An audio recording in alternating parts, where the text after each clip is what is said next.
Hello, party people. Hello and welcome. Just going to give everyone just 30 seconds or so to jump in. Guys, just while we're waiting, if I could please just have someone pop into the chat and let me know that the slides and audio are coming through okay, that would be great. Thank you, Greg. Appreciate that. There's a ton of guys there. Awesome. And thank you, guys. Appreciate that. Yeah, great to see so many people on the line. I am pumped to get into this today. Look, I wrote Get Unstuck back in 2018. It was a labor of love, and I had a lot of naivety at that time. Really, not a lot of idea what I was doing.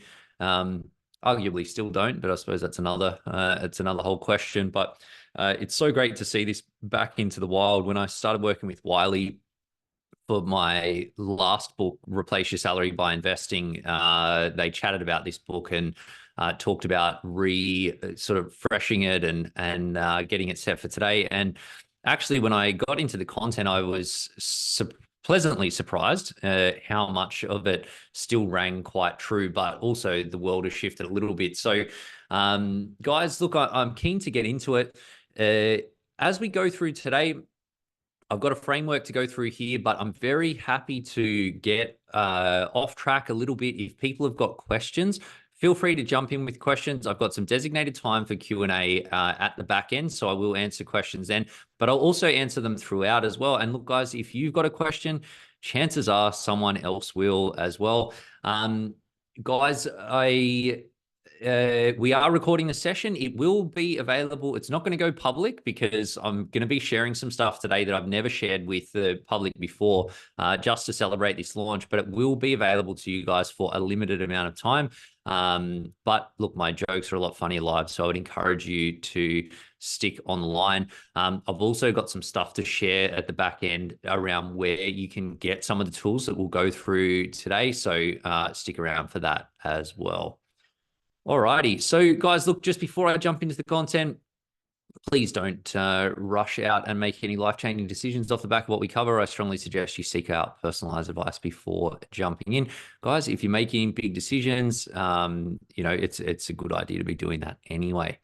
Now, look, just to frame this up, I spent a lot of time thinking about money, and some of you guys might have heard me say some of this stuff before, but I just wanted to call out that everyone's financial potential is massive, and only a small percentage of people really unlock what's actually possible when it comes to their money. But obviously, the more you can squeeze out of your financial potential, the easier your money becomes. And so that's what we're going to be covering today, really understanding the different levers that can improve the financial trajectory that you're on and how you can actually pull them. Because like, I get it that today we're in, fastest interest rate tightening cycle in a generation, cost of living crisis, interest rates up, rents up, all of these sorts of things, that it's hard. And a lot of people are sort of going, well, everything's too hard, I'm just going to do nothing. But that's a super stressful approach to take, firstly, but also it just means that you're going to have to play more work and do more catch up later on. And there are things that everyone can do today to really, get on the front foot. Now, I get that everyone's situation is unique, but there are some common challenges that really hold people back in this space. Bad habits is one, and we're going to spend a bit of time talking about habits and systems around your money. The urgent versus important paradox. Money is one of these things. It is really important. It's also not really urgent, so it's really easy to just get put on the back burner for a tomorrow that never seems to come around. And the fact that we're all time poor really just adds to that challenge. But more than just being time poor, it's not about just being time poor. What I've come to realize from talking to a lot of people about their money is that when you're already time poor, you don't want to waste your time spinning your wheels, not getting stuff done when it comes to your money. If you want to allocate time to your money and you're already a busy person, you want to know what's going to have the most impact and what can you do now, and then find a way to make it happen and make it happen easily. So you're not just spinning your wheels on some website trying to figure some stuff out, but not actually getting anywhere. And so I wanted to call out the fact that your money is a muscle. It's a muscle like any other muscle, and it's a skill like any other skill that you just need to start somewhere, build it, and you build over time. And just like getting good at sports or getting super buff in the gym or whatever, it compounds over time with consistency. But so look, guys, the your potential is the first cab off the rank, and I wanted to share this model talking about getting from where you are to future state when it comes to your money. Now, when people think about getting from where they are to the future, they think about their progress like a straight line, but it's not a straight line because of the compounding impact of time and money. And reality is that in the future, every single one of you guys listening here today is going to be somewhere on the spectrum of some of you are going to be doing really well with your money. Some of you are going to be doing not very well at all. Probably not you, but maybe the person next to you. And, you know, a lot of people are sort of in the middle. And when people think about the journey, like I said, that they think it is a straight line, but it's a curve. There's a compounding element in play, and it's because of compound interest and opportunity cost as well. And so basically, if you're not 100% on track to end up exactly where you want to be right now, you need to do some stuff and what we call jump the line. You need to be a bit smarter with your tax, or sort out your budget, or refinance your mortgage, or start doing some investing, or whatever the case may be. And once you take those steps, then you end up on the path, and then you just need to take the next step and the next step and the next step. And that's easier because you are already on the path. But the longer you leave it, and for anyone that's seen our content before, you've probably seen something that looks like this, that you see that the jumping the line, the thing that you need to do to jump the line becomes more and more painful, and putting yourself in the best position can become impossible. So it doesn't matter what money success is to you, whether it's, you've got investment income of $5,000 a month or 50 grand a month, you need to save a certain amount of money right now today. If you wait a week, a month, a year, it just means you need to save more and invest more to end up in exactly the same position. So the sooner you start, the less you have to do and the easier it's going to be. And so how do we get there? Well, these 7 levers that I've got here, they're basically the only 7 things that you can do to improve what I call your financial trajectory, the path that you're on when it comes to your money. I'm going to go through each of them in turn, but you can see spend less today, spend less in the future, earn more money, work for longer, pay less tax, use more leverage, use more risk. Now, if anyone is sitting there today and you're not happy with how your money is going, then these 7 options are the things that you should be looking at to improve the position that you're on. If you're sitting there today and you're already doing pretty well and you're thinking, how can I do better? Again, it's one of these 7 options, or some sort of combination of them, is going to get you there. So the first one, save and invest more by spending less today. So pretty simple equation. You spend less money today, you have more money left over, then you can save more money and invest more money. Pretty simple. Not particularly comfortable because of the fact that, money is enjoyable to spend most of the time. And particularly in today's cost of living crisis, it's like people are finding the floor below which they don't feel they can increase their expenses, decrease their expenses any further. That being said, it is the simplest lever to pull when you take the pain and sacrifice out of the equation. The next one is spending less in the future. And this one you want to be quite careful with. But essentially, if you commit to spending less money in the future, then it means you need to save and invest less to get there. So I see, and when I wrote my second book, Replace Your Salary by Investing, came to the realization that essentially that is probably one of the core definitions of being successful with your money, that you've got enough investments that it's paying you your ideal level of salary with investment income, so that then you're working out of choice as opposed to necessity. And so if you're earning 100 grand today and you want to replace the 100 grand salary, you need to save an amount of money. It's about $2 million. I'll get into the mechanics that sit behind that a little bit later on. But if you say, well, I am earning 100 grand today, but actually I think that I'm going to be happy to spend 50 grand a year in the future, then it means that you only need to save and invest half as much to be financially free. I would encourage you, though, to tread a little bit carefully with this one, though, because if you commit to and you build your strategy around spending less money in the future, and then it gets to the future and you realize that you don't actually want to be spending less money, then you're going to have a lot less time to actually catch up and get back in front. That being said, it is a pretty powerful lever. Now, with both of those things, I will just say that there is a limit to how much you can reduce your expenses. But on the flip side, there's no limit to how much you can increase your income. Now, I think that particularly today, cost of living crisis, that a lot of people are struggling to find extra dollars and saying to me, look, I don't really feel like I can cut a lot more out of my budget. So if you look at the other side of the equation, you think, well, what could I do to actually earn a little bit more money? And even earning an extra 100 or a couple of $100 a week can make the difference between falling behind and actually getting ahead. Now, there's a few different ways that you can increase your income. You can start a side hustle. You can do a bit of big gig work, drive Uber, go on Upwork, do surveys, e-commerce, whole bunch of things. And particularly today, technology is making it so easy that you can pick up this extra work pretty simply if you're prepared to do it and you've got the time to do it. You can also develop your career so that you're achieving a promotion or a pay rise or taking the next step in your career. Also, consider changing jobs or changing industries, which can be deliver an immediate increase to you as well.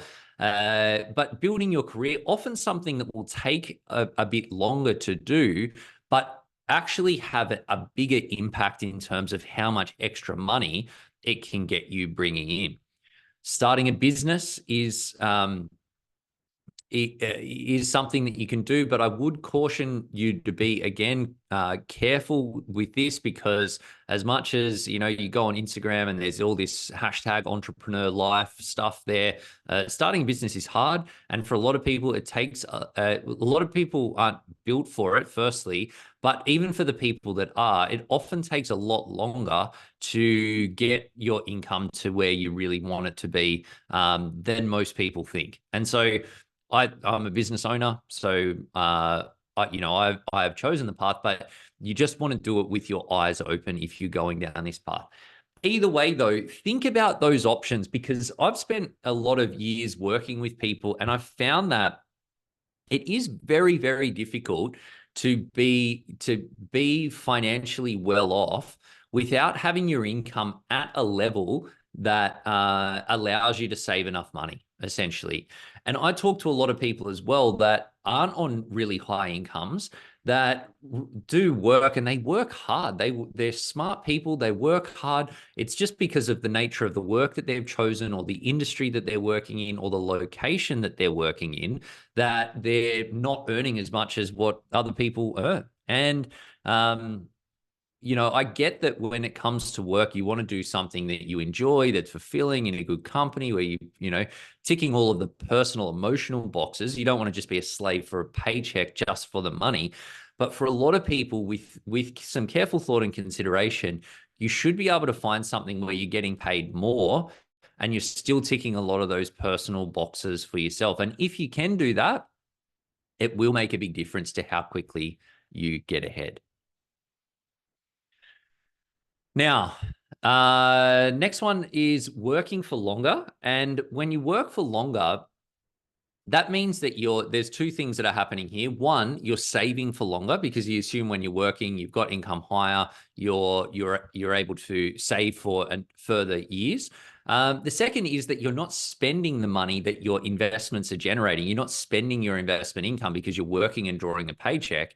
And so that has a dual effect to compound how quickly you get ahead. It's something, a lot of people, when we talk to them about their money, they say, I want the ability to retire at 55 or 50 or 45 or whatever the number is.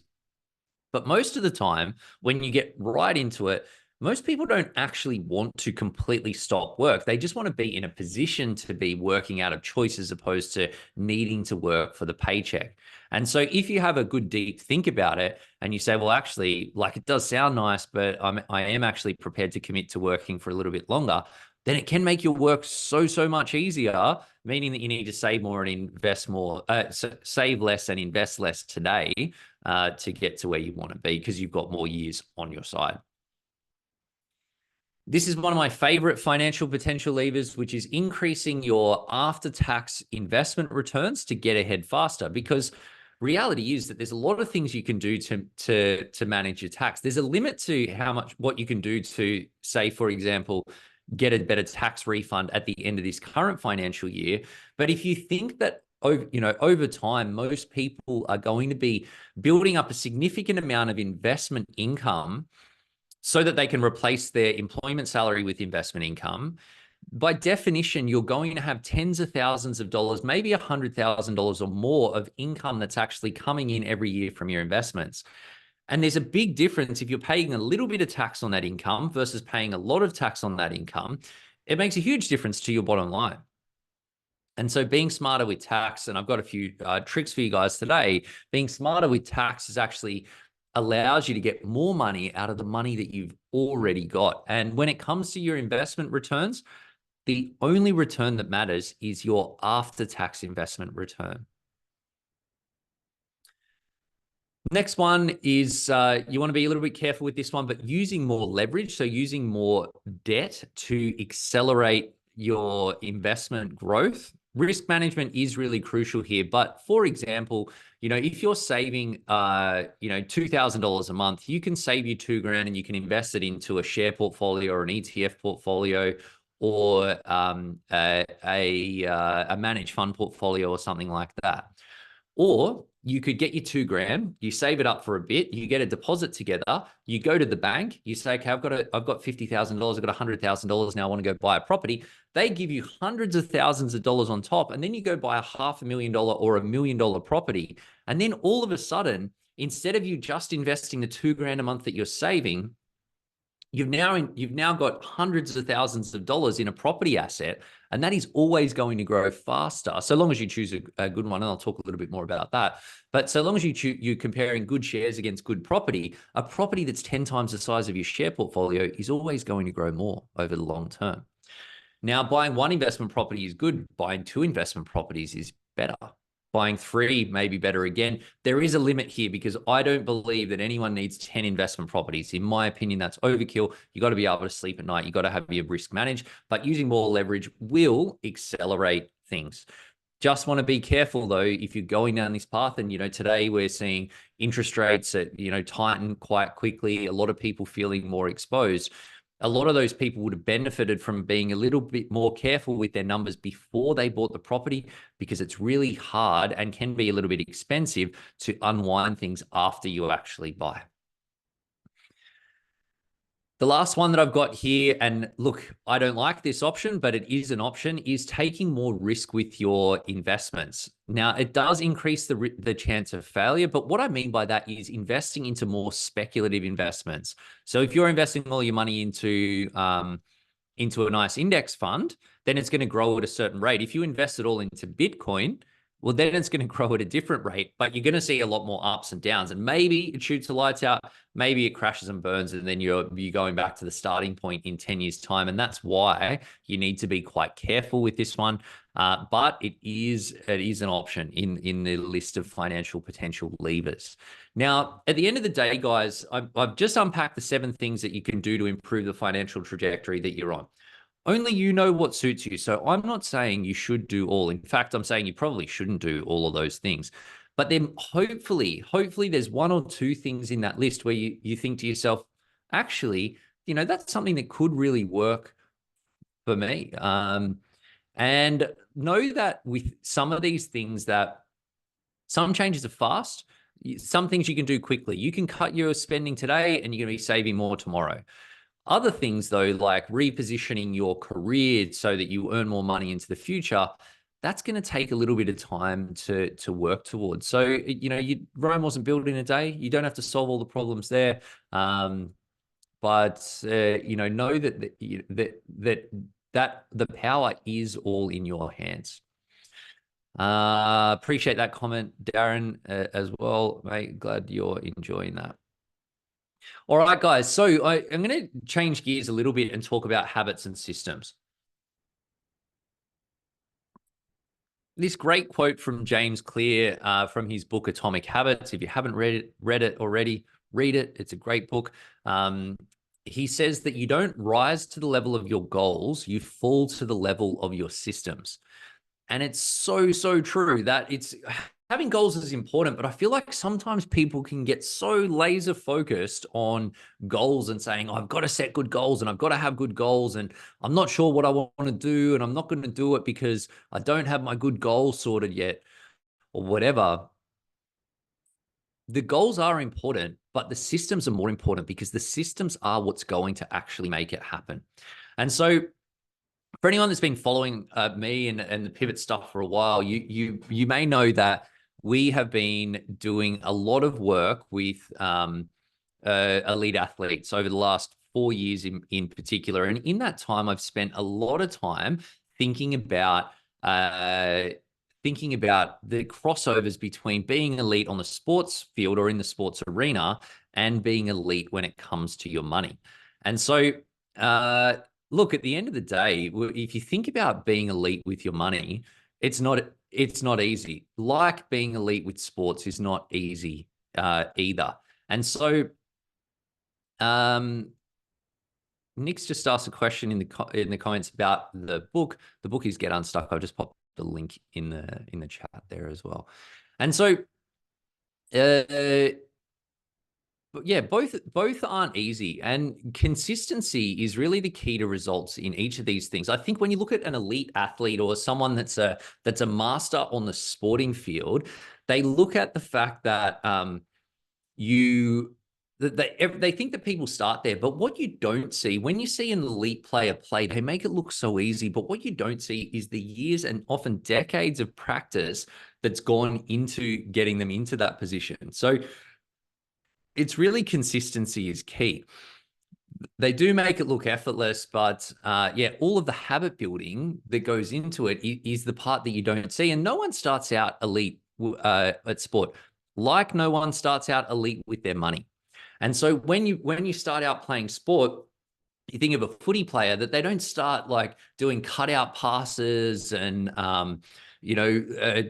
overhead tackles and that sort of stuff. They start by doing the basic drills, running around like crazy people on the sports field, and then they pick one skill and then they focus on that. They build it, then they focus on another one, and another one, and another one. And so if you think about being elite with your money, the building blocks, the ultimate basics are saving and investing. Like with sport, it's eating well and exercising. But when you think about getting to elite level, then you need to be using expert frameworks and programs for elite results. You look at elite, and we do a lot of work with these elite clubs. They've got the nutrition coach, they've got the conditioning coach, they've got the strength training, the all of these things that are all working together to actually get them to elite levels. And that's really ultimately what drives results. Now, the thing is, when it comes to your money, that unfortunately, bad habits are really easy to form and they're really difficult to break. It's really easy to fall into the habit of overspending or not focusing on your money or getting caught up in work stuff and not giving this stuff attention, not checking in on how things are going, not looking at your budget. They're really easy to form and they're quite difficult to break. Now, that's also though the key to success, because you want to get the foundations built, but it's really the pro tactics and the systems that will deliver the outcomes. And when it comes to sports, like I said, that what elite sports people do is that they'll pick one area, they focus on it till they get it amazing, then they work on to the next one. Money is the same. You need to start, everyone's going to have strengths and everyone's going to have weaknesses. And you need to build on that, but you also just need a starting point. And I think when it comes to money, a lot of people can get overwhelmed by the fact that they think that you look at someone that's really financially successful and you think, I need to know all of that stuff to do anything. But you don't. You don't need to know all of that. You just need to know enough to take your next step. Because money, and particularly if you've got, you're earning a decent money, you're earning a decent income and you've got a bit of money behind you, there's always so many things you could do. You could set up a regular investment plan. You could start an investment bond. You could start doing your tax planning, sort out your super, go to a mortgage health check, etc. Like all of these things that you could do.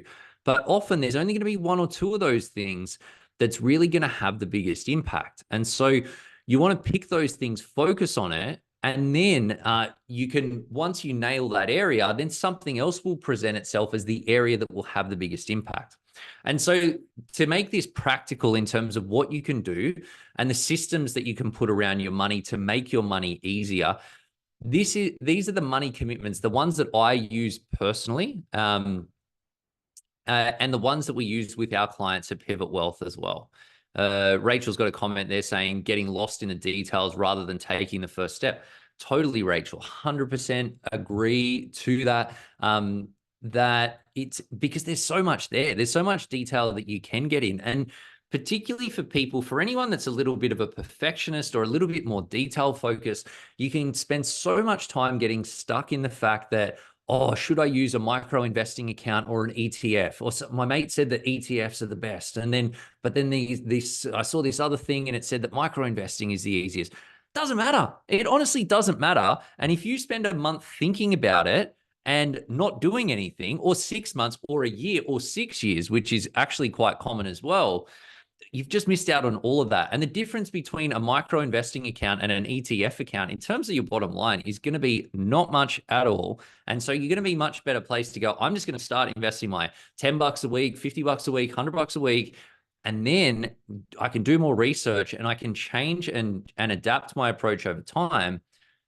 But so at least you've gotten started. At least you're building momentum. Another comment here, yeah, from LCD, and I see this one heaps as well, to say, get demoralized thinking of the lost opportunity, what I could have been doing before, which you have let go of. So that's good self-reflection there. But it's so funny, right? So I've been funny, but challenging and also kind of not funny as well. I've been a financial advisor for almost 15 years now.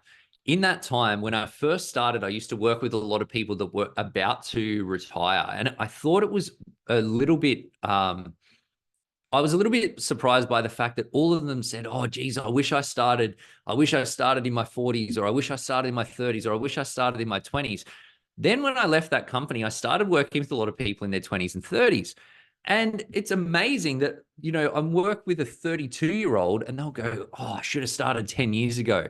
And then you work with a 25-year-old and they say, I wish I started when I was 18. And honestly, it doesn't matter what age you are or where you're at. Everyone always thinks that they should have started before. And that's the thing with money, because you see, oh, I could have bought that property for that price and now it's that. And then you kick yourself. And, it was so easy at the time, but it actually wasn't that easy at the time. And so, yes, I think you called it out there, LCD. You don't want to beat yourself up too much, because that's not going to be constructive. But you do also need to move forward, because the best time to start was always 10 years ago. The second best time is right now, today. And so jumping back in these money commitments, but any other questions, keep those coming through, guys.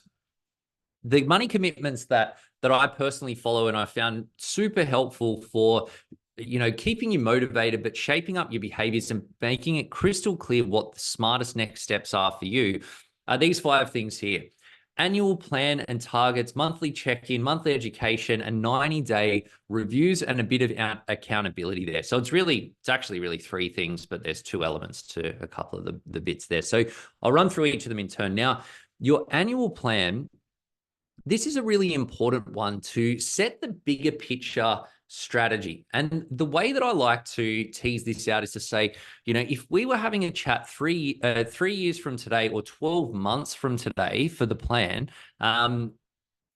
you go, firstly, for 3 years, you go, what does a great result look like when it comes to your money? So if we're chatting 3 years from today, for you to be blown away with how everything's working and what's going on, what do you want to see? What do you want to feel? What do you want to have happen? From there, that's going to give you a bit of a benchmark of success. And then you say, okay, well, where do I need to be in 12 months' time to be on track for those 3-year goals? The 3-year thing, you might have something specific. Like you might have, I want to own my first investment property, second investment property, dream home, have a share portfolio of 100 grand, have investment income of 5 grand, whatever those things are. Or it could be something as broad as, I just want to know that I'm, not falling behind, that I'm feeling in control, that I'm on top of my money, or that I'm on track to end up in a good spot. Either one or some sort of combination of those things is fine. But either way, that sets the guiding light. Then you go 12 months. Okay, where do I need to be on track for that 3-year goal?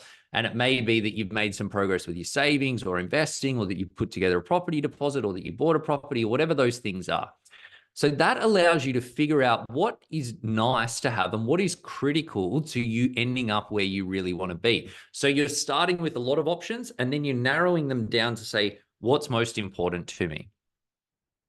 What an annual plan also allows you to do is to set your 90-day goals. And you can choose the focus that you're going to work on through that period, which I'll dive into when I get into the 90-day goals as well.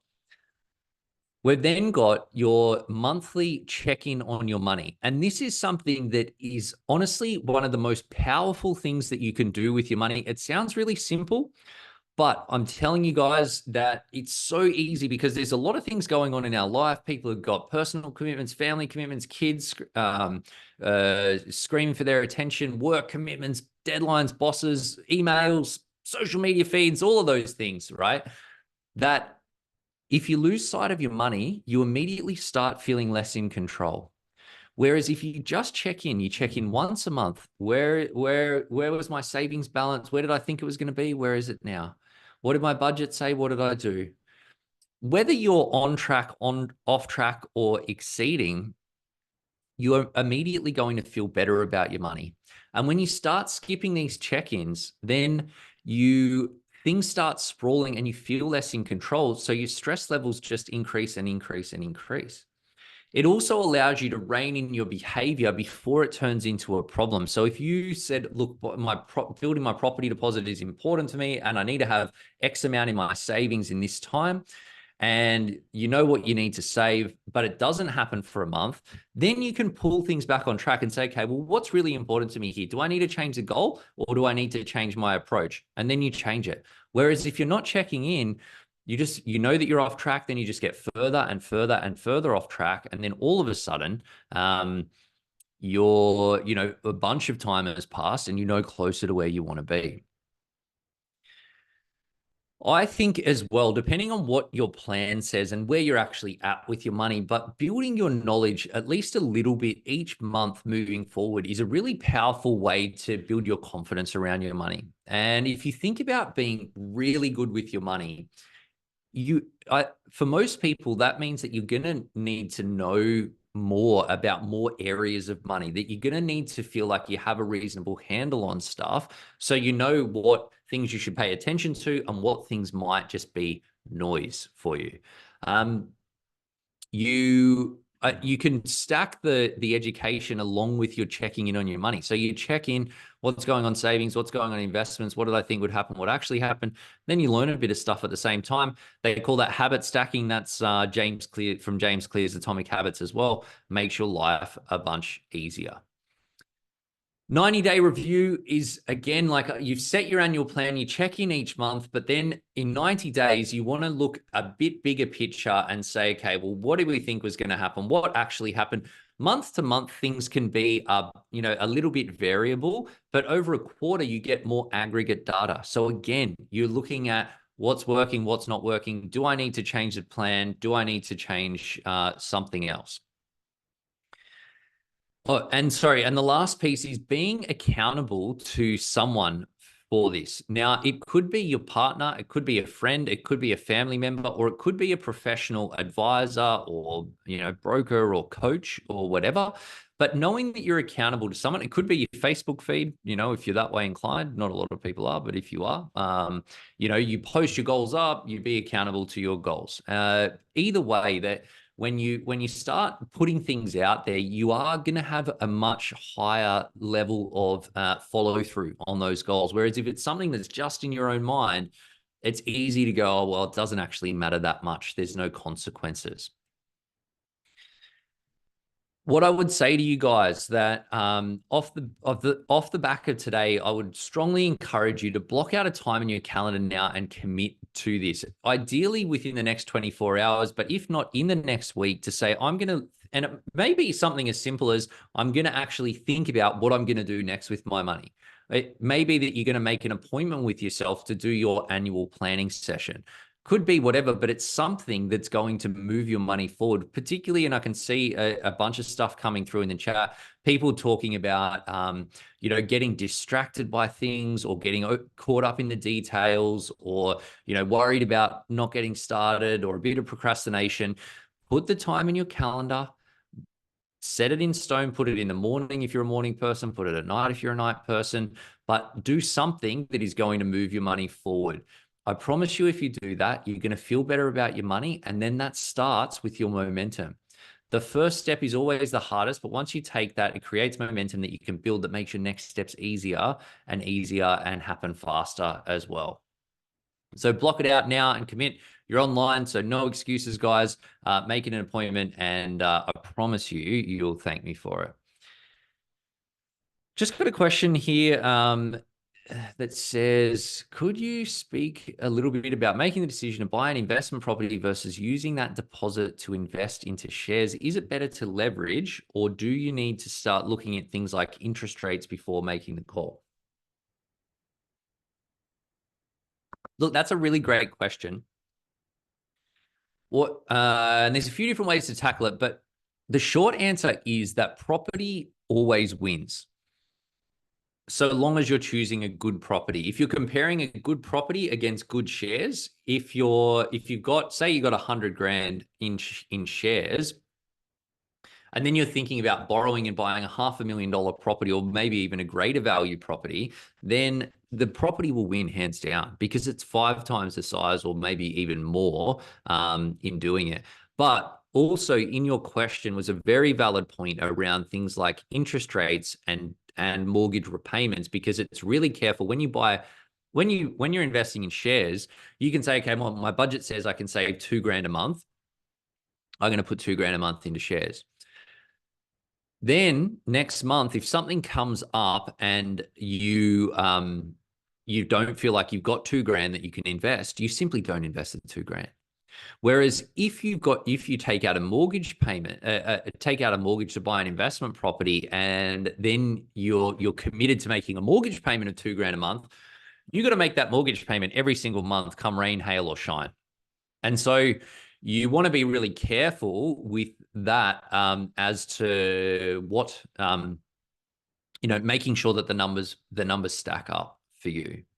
It is a big decision, but the property will win so long as you can manage that risk.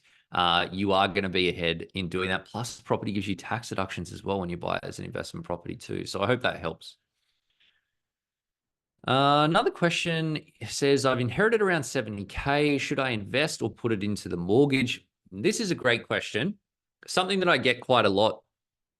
And there's a couple of ways to tackle this one.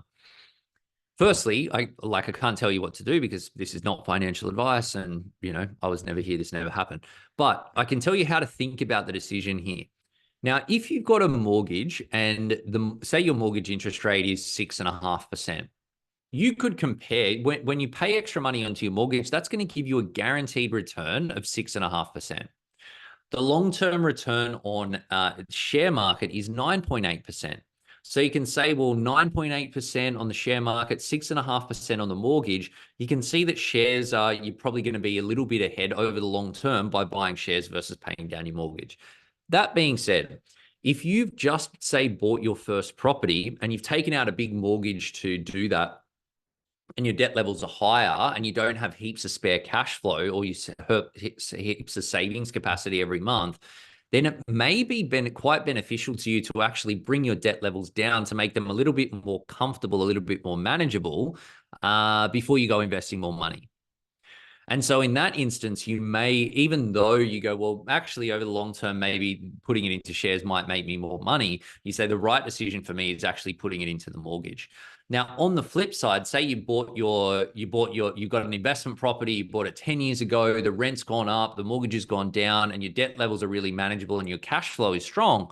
You might say, well, why on earth would I pay off a 6.5% mortgage, particularly given that it's tax deductible, when I can invest into the share market instead? And so in that sort of instance, you'd probably be more inclined to go down the investment path. Hope that helps, Andrew. Let me know if there's a follow-up question in that. Question from Nick says, I'm really focused on money and investing. How do I motivate my wife to get on board? Another really good question there. You could buy her a copy of my book. That would be maybe a cheeky suggestion to kick off with. But look, I think that going through the process, those money commitments that I mentioned is a good starting point. Because what that allows you to do is it sort of takes the numbers and the tactics out of it, and saying, you sit down and you could ask the question, or you could get an advisor and get them to mediate the conversation for you. But say, okay, well, for us, as much as in every couple, and it's not necessarily a male female thing, but in every couple, one person's going to be a little bit more interested in money, a little bit more involved in money, and another person's going to be a little bit less interested. Simple as that. But whether you're interested in money or you're not interested in money, you are going to be interested in the things that money lets you do, because money is really a tool. It doesn't necessarily solve problems, but it does give you options. So having more money is the difference between being able to make the lifestyle choices that you want and not being able to make the lifestyle choices that you want. And so if you ask that question, 3 years for us to be really happy with what's going on with our money, what do we need? And it's probably likely to be, for someone that's less interested in money, it's going to be likely that they want to say, well, I want to be able to work the way I want, live where I want, look after family the way that I want. And so you can start there. That's a great place to start. And then you can go, well, what does that mean? What would need to happen for us to get there? And then all of a sudden you're iterating and you're getting closer to actually going, well, in order for us to be able to do these things, we probably need to take some action steps here.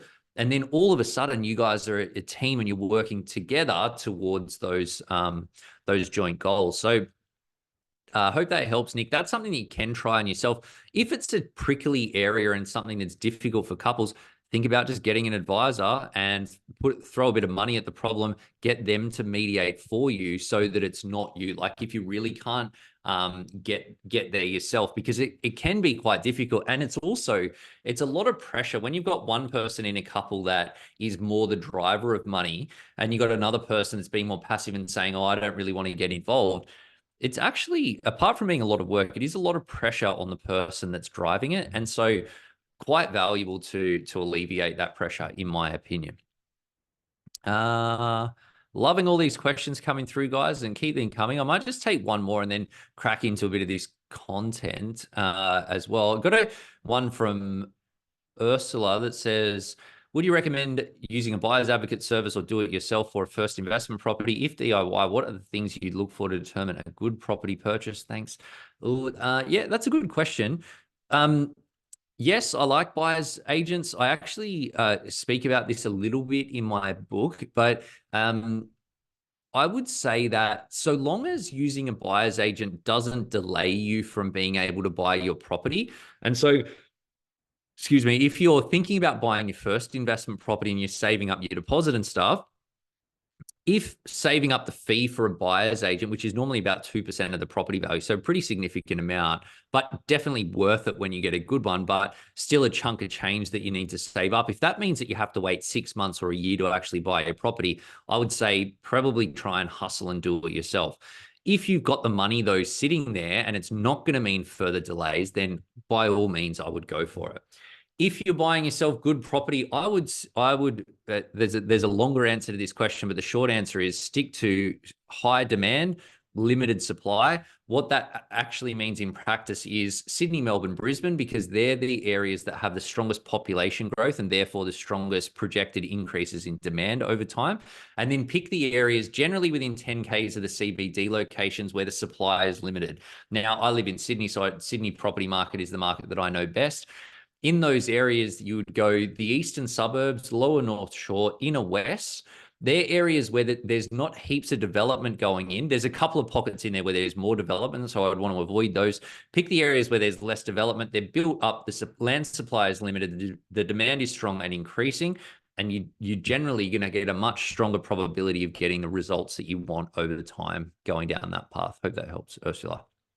All right, guys, I'm just going to crack on a bit with this, and I'm going to circle back. I can see there's a ton of questions coming in, so I'll try to push through this part quickly. Now, few frameworks. These are the 5 tools that I think are really important for you to be able to use and have in your toolkit when it comes to your money. First one is your ideal lifestyle number. Your ideal lifestyle number is basically, if you had this amount of money today in your bank account, you would no longer need to work. You would no longer need to work for the money. So basically, it's all of your investment wealth, excluding your own home, because while it's nice to have a nice roof over your head, your home does not generate you income. It doesn't factor into your investment wealth. So it's based on the 5% rule, which essentially says that if you can draw an income of 5% from investments without eating into capital. What that means in human words is that if you've got $1 million invested into a share portfolio, that will give you an income of about $50,000 a year every year for the rest of your life. If you want $100,000, you need about $2 million. And so you need to figure out, well, how much do I want on my dream home? What is my ideal investment income? And then you add those 2 numbers together, that gives you your ideal lifestyle number. So in this case, we've got dream home of $500,000, ideal investment income of 100 grand. That means that you need to have about $2.5 million would give you both of those things, and you would never have to work another day in your life if you didn't want to. That's a really important number for setting your targets around. Also, then from there, you want to understand your net asset position today. So how to actually tally this up. And it's a pretty simple one. If you don't know, it can be a bit confusing, but you basically just add up all of your assets, all of your debts, and then make sure that you've got your home, clearly marked as part of it. Add all of those up, it's going to give you a net position today, which is important for today, but it's also important for tracking it moving forward.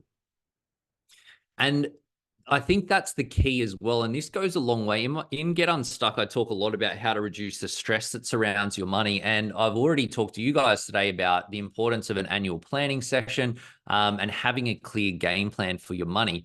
But part of that is going to be, how is your wealth or your investments expected to grow over time?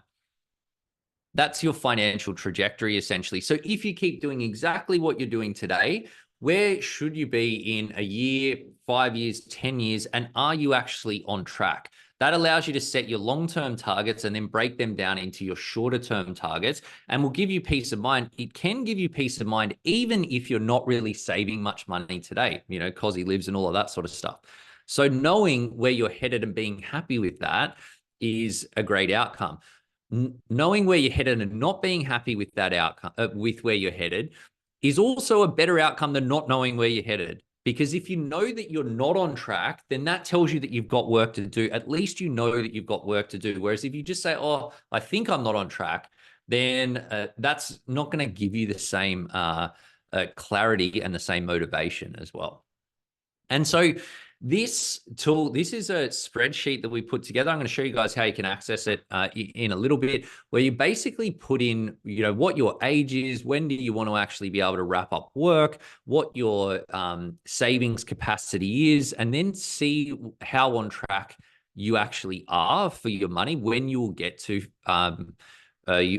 financial freedom, essentially, and also allows you to set some targets. You can use a simple projection of this as well if you're good with spreadsheets too. So at the end of the day, it's just based on what works best for you. When you then think about your day-to-day, you want to think, well, what do I do? What's my saving and spending plan? How much money have I got coming in? What's going out? What's left over? And then look to systemize your savings. So this is a template that we use to get everything out on paper, to look at your, I don't like the B word, but your budget.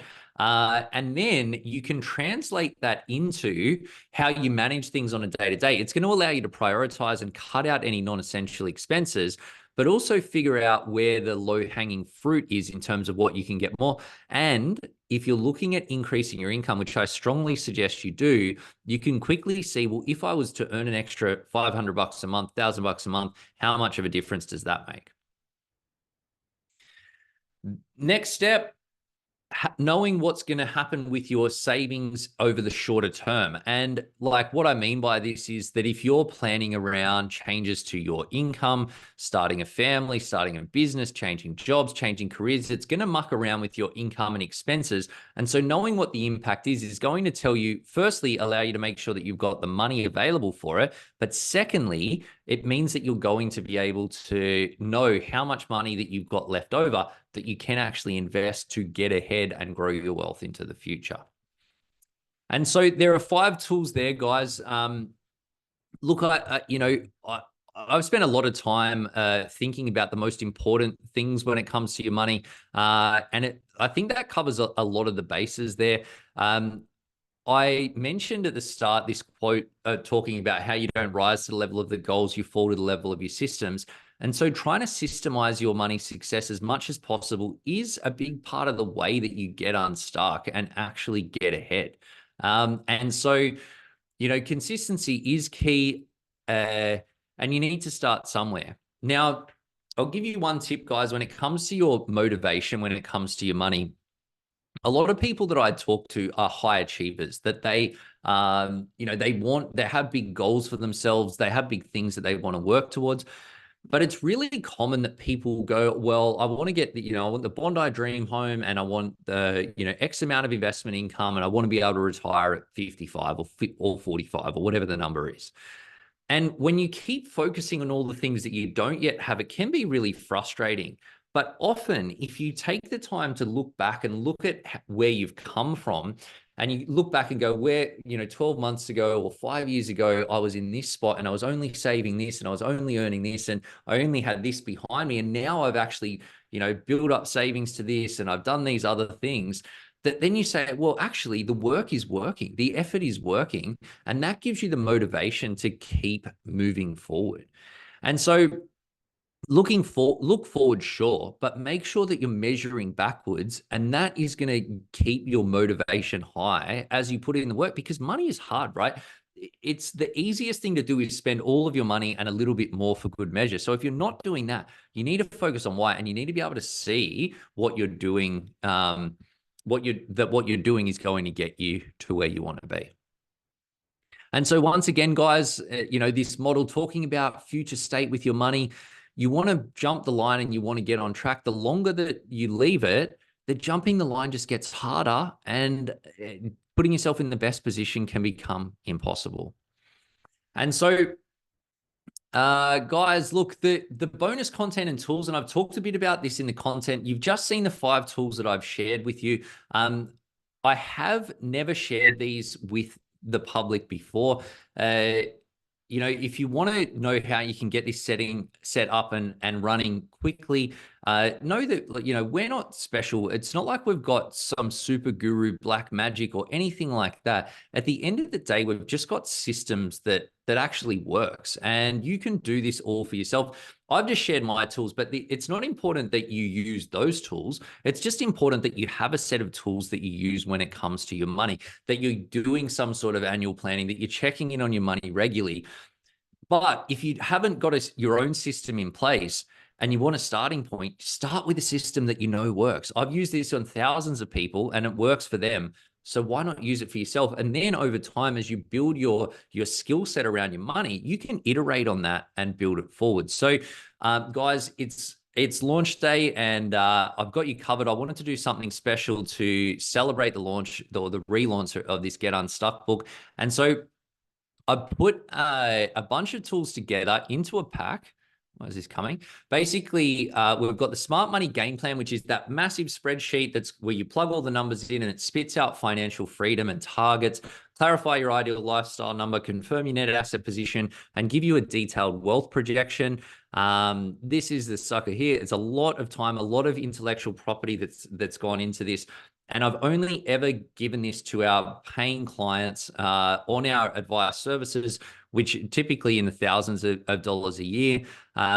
also is part of that, we've got spending and saving plan and the banking system builder that you can use to actually turn your budget into results. And on top of that, the short-term savings plan to help you with things like saving a property deposit, maternity leave, starting a business, relocating, etc. And it's all backed up with video content to maximize. Now, guys, to get these tools, they're basically all bundled into the toolkit that comes with the Get Unstuck book, which we have just re-released. I've got a QR code and a link on the screen. I'm going to pop it into the chat. I know that someone said that this link wasn't working before, but then there was some sort of conversation about pop-ups and stuff. So someone could just let me know if there are any issues with that link. Please do let me know. But that's just links to the Amazon site. It's working. Thank you, guys. Guys, it is as part of the book because obviously I want to get this out there. It's $20. It's actually on special at the moment on Amazon though. And there's honestly so many hours that have gone into these tools. So I feel like it's the best offer that I've ever put out to the market in terms of what you get for what's there. Know, guys, that this is only going to be available until the end of June, and then I'm taking it down, and I'm not sure that I will ever do it again. Yes, the release date, I get that. See, I can see a few people. You guys are all very welcome. The release date, they told me apparently it was supposed to be tomorrow, but then there was some big order that came in and it pushed things out to the 7th. They're now telling me the 3rd, but either way, it will be sent in the next week or so. And so if you grab the book, you get the tools. And yeah, they're basically, there's a QR code and link in the book. It will only be there though until the end of June when I will be taking it out because I don't talk about it in the book. I'm only telling you guys because you're on our list and because you're online today as well. There is an ebook version. That might take a little bit of Googling, but I think it's on Amazon. All right, guys, I'm going to jump into some questions because I can see there's a ton coming through. Let me just make sure I don't have another slide. Oh, yeah, how to access. What do I got here? Buy the book. There's a QR code. We'll send you the content for free. Go forth and conquer. And yeah, it's only available for the launch. One thing, guys, that I would say, even outside of all that stuff with the tools, I'll leave you with this quote from Derek Sivers that says, if information was the answer, we'd all be billionaires with perfect abs. Now, I've seen a bunch of comments that have come through today talking about getting stuck in that inaction trap. And it's so common when it comes to your money. So I hope you guys have got some great ideas out of today, but ideas without action are meaningless. So if you want results, you've got to take action, whether that's, ideally the action that I would like is to go and grab one of these ones and put all of these things into practice. But whether you do that or you do something else, the important thing is that you do something. So please make that happen. I'm just going to put this link back on the screen. Any questions? I'm happy. I've got a little bit of extra time, so I'm happy to stick around for some Q&A as well. I can see all those comments coming through, and thank you, guys. You're all very welcome, and I appreciate that you appreciate it. All right, so I got one from Michelle here. When investing in international share portfolio, should I do it in my own name or set up a trust in order to minimize tax? Michelle, it's a great question. I love trusts. I think they're awesome.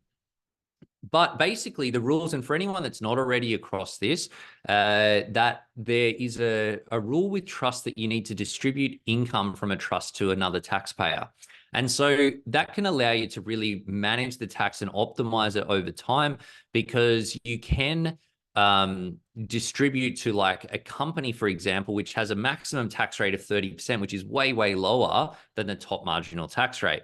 Now, with answering that question, Michelle, or anytime you're thinking about using a trust, you should only ever do it when the benefit to you in using the trust is going to be more than the cost of setting up a trust and managing a trust, because it's about somewhere between $2,000 and $4,000 to set up a trust. Then you're going to be up for about the same amount each year in tax return fees.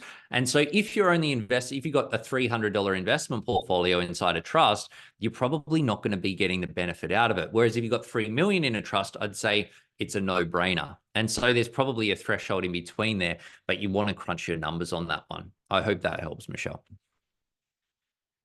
Got a question, got a couple of questions on the tools just in the comments there. So follow the link, buy the book. Inside the link, there is a QR code. Oh, yes. So I see the confusion here. So there's a QR code on this screen, which will take you to a page where you can buy the book. When you buy the book, inside the book, there's another QR code, which is different to this one. I see the confusion here. And there's also a link as well and a QR code, but it's in there and that will give you access to download the tools. That's 100% correct. And so, yeah, hope that makes sense. If there's any further confusion, please do let me know. Kathy says, hey, Ben, how do you decide where to buy an investment? Some people swear by Sydney and Melbourne. Some say go to regional New South Wales. Some say go for a smaller capital city. Kathy, I think you may have asked this before I answered that other question around what makes a good investment property. So I mentioned Sydney, Melbourne, Brisbane because they're the areas that have the strongest population growth. And so for me personally, I probably wouldn't go buy a property in regional New South Wales or Adelaide or Canberra, just because the population growth isn't expected to be as much. Now, there's a lot of different ways to be right when it comes to property. So that's not to say that you can't make money buying property in other ways. So yeah, but I think if you go Sydney, Melbourne, Brisbane, you pretty much, you know that the population growth is there. So it should give you more consistency in what you actually buy. And in my opinion, when you're trying to buy a property, you want something that's going to make you money, not just in the next 10 years, but in the next 50, and that you can hold for that time. And so, because when you're buying and selling properties, it's a pretty expensive process when it comes to tax and stamp duties. And also, why are you buying an investment property? I mean, why are you selling an investment property? Are you just going to go buy another investment property? And then it's a bit silly to sell the investment property. If you always want an investment property, you should just keep the same one because then you're going to pay less tax and you're going to pay less fees. And that means you want to pick a market. Like at the moment, all these people are buying up in Perth and Perth market is going off. But if you look at the long term growth rates on Perth, it's so much longer than the eastern states because the demand just isn't as strong there because the population isn't growing as much. So I hope that helps, guys. I'm going to stick around for a few more minutes. I know that we're a couple of minutes over time, but I'm going to stick around. If I really appreciate so many people staying on the line for this as well. Feel free to stick around. There's a ton of questions there. Keep them coming, and I'm going to do my best to crack through a bunch of them. Please, I can see there's a bunch of chat and a bunch of questions in the chat box. If you want to make sure, well, if you want to get your question the best chance of getting answered, please pop it in the Q&A because I'm sort of splitting my eyeballs, which is not entirely working. Very welcome to all the people saying thanks online as well. Appreciate it. Some people probably need to jump to get to the next thing. Anita says, when buying a property, everyone predicts the best places to buy. In some cases, the best places have collapsed and caused other problems. How do you future-proof the decision-making process? Well, look, I think that flows on from the other question there. Buy a property in Bondi. That's how you future-proof it because Bondi is always going to do good. So it's that simple. And that's what I mean when I talk about taking a 50-year view. Now, you're never going to get a bargain in Bondi. Well, you might get a bargain relative to the market, but you're going to be spending a lot of money. But you also know that in 50 years' time, people are going to want to live there and it's going to be in hot demand. So I hope that helps. Bridget says, I've been thinking about using super to purchase an investment property. I hear mixed opinions. Any opinions? I think it's an expensive way to buy a property. Also, that normally when you buy a property through a super fund, you need to put in a bigger deposit. The mortgage costs are quite high. And if I think everyone should own a couple of investment properties over time outside of super, and then my question would be, do you really need another investment property inside your super fund? Especially if it's a lot more expensive to actually do that. You want to be really, really careful of the spruikers in this space because it's a largely unregulated space, which given the amount of regulation that they put on advice, and I think it's important. But the fact that these property spruikers and people that are helping, oh yeah, use your super, buy this property, and then they're clipping tickets left, right, and center, I think it's a travesty. And you want to be really, really careful with those people and those companies that promote those sorts of schemes because often they're the ones that are benefiting, not you. Question, can we help advise high schoolers kids put on track from investment from the small part-time jobs they earn? Look, there's a bunch of great kids investment apps and platforms out there these days. This is not financial advice, so go and seek some. But like Raise Invest have a kids app. Perla has a Head Start app. Spriggy has an app for investing for kids as well, and so they can be a really good way to create education and knowledge for younger people, and also to actually practically help them invest. So yeah, hope that helps. Brendan, thanks for that, Brendan. You're welcome. Some more questions about the tools, guys. To get the tools, buy the book. The QR code's there. Nick said if he rents it from the library, would he be able to get the tools? Not sure. I think if they've got the old version, then no. If they've got the new version, then yes. So you might need to chat to your librarian. A little bit cheeky, but I like the thriftiness of that option, Nick. Just don't tell anyone. Otherwise, I won't sell any copies of the book. Paul says, you mentioned some of the share apps to use. Any thoughts on which are best to manage investments for your kids? Hopefully some of the ones that I've just mentioned there are a good starting point, but basically any investment app, and you can just put it in front of your kids, can work for kids as well. So don't feel like you need to use a kid-specific investment account. But yeah, if you want to use a kid-specific one, then you can as well. I think something that's easy, and that's why I think that the micro investing apps are the simplest ones to explain, because you just say, I want to invest $5, $10, $15, whatever, and you just whack it in there. And it's not like if you want to buy an ETF, you got to log into ComSec, and then is the market open, and then you're buying it, and then it's just a little bit more involved, and that can be harder to take in. Another question, thoughts on apartments versus townhouses versus houses? Look, I think, generally a house is going to appreciate more over time, and typically because it's got more land. Next up is a townhouse. Next up is an apartment. But, I fully get that if you want to buy, say you want to buy a place in Sydney and you're buying your first place trying to get into the market, maybe you need to buy an apartment. And I think that that can be totally fine as well. And in fact, has made people a lot of money. If you're buying apartments, though, be aware that it's really the land that increases in value, not the apartments themselves. And so, for example, if you buy an apartment in a block of 4, you own 1/4 of the land, 1/4 of the land. If you buy in a block of 40, you own 1/40 of the land. If you buy in a block of 400, you own 1/400th of the land. And often the amount of land that you get will be smaller the bigger the block is. So if you're going to buy an apartment, try and stick to those smaller blocks as much as possible. You get more land and you'd expect to get more growth. But if you got heaps of money, probably stick to houses. You get more land value and should get more appreciation. Mark says, I want to invest for my daughter, but get confused with TFN and tax implications and how to set it up.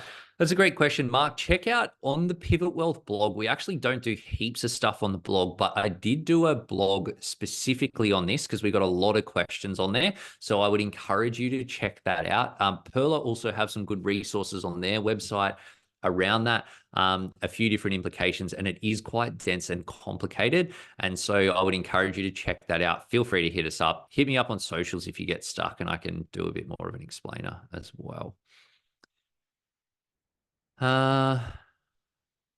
Sharon says, I already have the original book. Well done, Sharon. Boom. If I buy the new book through Booktopia, is the code to the extra tools appear in that book? I prefer Booktopia. Yes, I like Booktopia as well. Yes, it will be. You can get it on Booktopia or Amazon. The price, I think, is the same at the moment as well. Gloria says, is the 50 grand a year based on 1 million investment after tax? No, that's a gross income. So if you're trying to replace your salary of 100 grand, you're going to replace 100 grand of investment income. You will pay a bit of tax on that. Hopefully not too much tax, depending on how you structure it.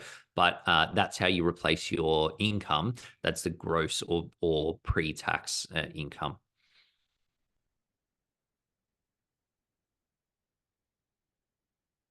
Wondering about HEX debt and taking out a new mortgage. Should I include the HEX debt with the mortgage, or should I leave the HEX for a future time to pay? Currently not paying towards HEX, still studying. Well, I think that HEX can reduce your borrowing capacity a little bit. But you know, the interest rate on HEX is relatively low as well. So and paying it off is, you know, particularly if you've got a big HEX debt, it can be a big deal. And so I think if it's not going to stop you from borrowing the money that you want, then I don't see any issues with letting it ride. If you want to clear it out to boost up your cash flow and increase your borrowing capacity, then that's something that's worth thinking about. Other than that, I think like, you know, paying it off, it's got a 4% indexation rate. I paid mine off when I didn't have a lot of HEX, but I had a little bit sitting there from when I did my master's. When they came out with the 7% indexation, I just paid it off because I didn't want to suck up that 7%. Then they flipped on that. So I was sort of I sort of regretted doing it, but they've changed the rules now. So I don't think there's a huge drive to pay off HEX unless you're going to get a particular benefit out of it. Guys, thank you so much for the questions. I'm just going to take one more before I jump in. And guys, look, I didn't put it on here. Oh yeah, I'll put it up for here. For anyone that's new to our content, we do a bunch of events like this. We've got some more coming up, which you can check out on our Eventbrite page, socials, content. There's a bunch on the website as well. So feel free to get around that and check out our next couple of events, which are coming up as well. So got a question here. If your investment property goes up in value by 300K, just a random number, would you recommend selling it and using a debt recycling strategy to pay down a home mortgage and buy another investment property? It's a good question. I would want to look really carefully at the tax implications and what you were going to do with the money. And I would strongly suggest, if you're considering that, it would be worthwhile getting a proper financial plan where you can crunch that numbers, because I can rattle off some things. Like someone says, should I invest or pay down a mortgage? I can go, well, shares are 9%, in mortgage is 6%. And so, you know, there's a slight difference like that. But when it comes to this question, it's like, what is the capital gain on the existing property? What is your tax rate? What would the tax benefits be from debt recycling? What would the leverage benefits be on the other side? And so it's just not a simple answer that you can answer like that. It's a really good question though. And there is an answer. It's just that the answer will take a little bit more in getting to. Awesome, guys. Well, look, thank you so much for all the questions. I love seeing them come through. Check out our upcoming events, get around the book, but most importantly, book that calendar event with yourself, ideally in the next day, or if not in the next week, where you will do something to move your money forward, whatever that is. Hopefully it's buy the book and read it and then take action. But if it's not, I won't be offended. I promise. The important thing is that you move forward. Guys, appreciate you helping me get this sucker relaunched. We will share around the links and stuff off the back of today. Appreciate all the love coming through as well, guys. Once again, guys, I'll leave it there for today, and I will catch you next time. Bye for now. Peace.